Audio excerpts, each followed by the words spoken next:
I was born in Greensboro, North Carolina, actually at an Air Force base, Seymour Johnson Air Force Base. My dad was in the military, and that's where my long life started.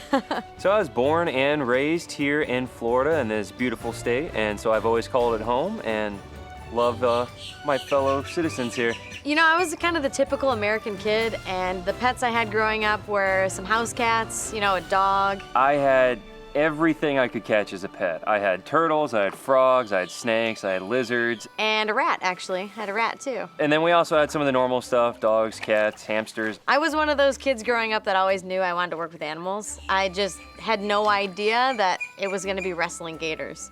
You know, this is a type of job that you don't always expect yourself to have, but when you realize how much you love it, you realize this is the perfect job for you. So that's kind of how I got into alligator wrestling. Ever since I can remember, actually, I've always wanted to work with animals. I've always loved animals. I spent all my time as a child out in the woods looking at birds, catching lizards, things like that.